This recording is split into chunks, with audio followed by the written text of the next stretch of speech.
Lovely and welcome to Forever Rugby on Forever Sports. And Wales have finally won a match in the Six Nations. They ended up beating Italy in a game where I think Italy could have gotten more out of, but just weren't clinical enough. 29 points to 17 is how it ended over in Italy, and a bit of a first half flurry really pinned the Italians back. And despite a late comeback with a late try and a couple of nice moves, just really weren't really in the game at any stages.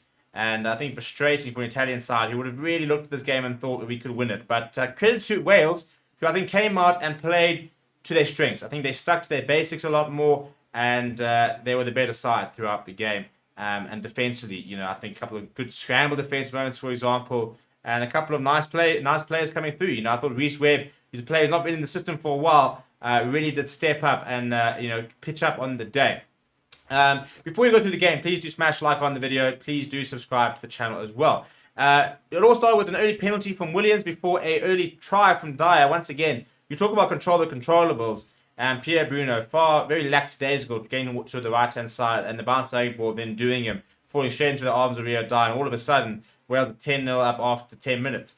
Tomas Allen, however, brought that down a little bit in the 15 minute with a penalty, but Williams adding another penalty himself to reopen that 12-point gap. Lorenzo Canoni then got yellow carded for collapsing the maul. It was frustrating for Italy because I think probably about 2 or 3 minutes before that, they had a try that was disallowed because it was a knock-on, but you look at the build-up and there were two off-the-ball tackles which weren't picked up by the referee despite being flagged by the TMO.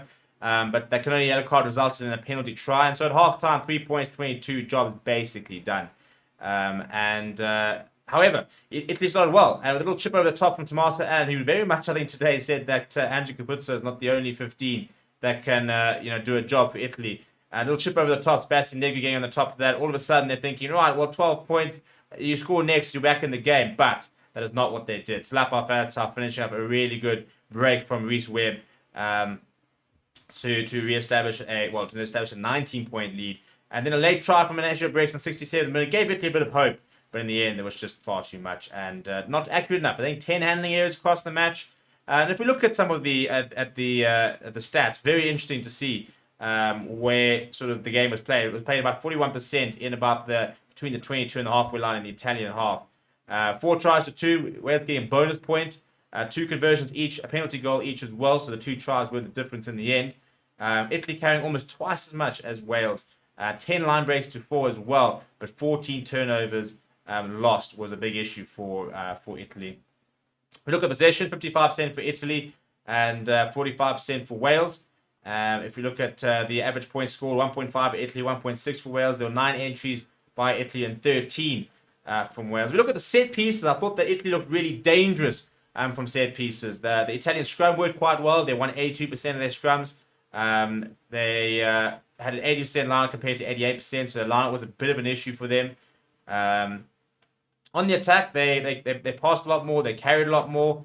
The post-contact meters from Italy were 430 meters compared to 158 from Wales. That just shows you how lethal they were at times, but just couldn't get that last pass.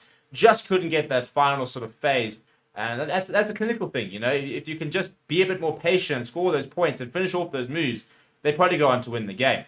Wales seeing 2 penalty, 1 penalty more than Italy, but Italy conceding 2 yellow cards. If you look at the defense, 86% from Italy. So defensively, you think that they've been better than Wales, but yet you look at the Liam Williams try, for example, and it was dreadful defense.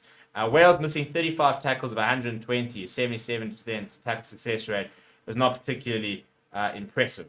If we look at some of the big performances there from a defense perspective, Jack Morgan, Ken Owens, Daph Jenkins, Faletau, all making 12 tackles.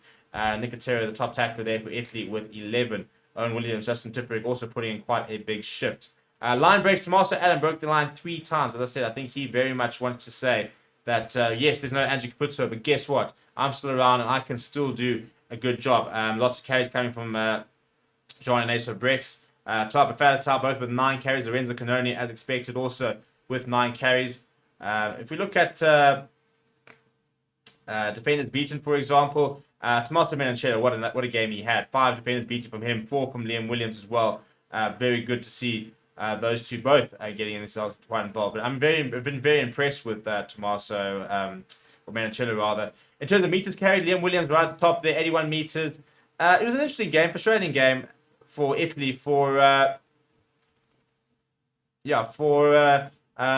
Wales. It's about getting the victory, isn't it? That's the only thing that really matters. But I do think there are improvements from there, and I think that Warren Gatland will be a much more settled coach, having watched that there than the last couple of performances. Let me know what you thought about the game down in the comments below. Please do smash a like on the video and subscribe to the channel as well. Thank you very much for watching. My name is Steven. I'll chat to you soon.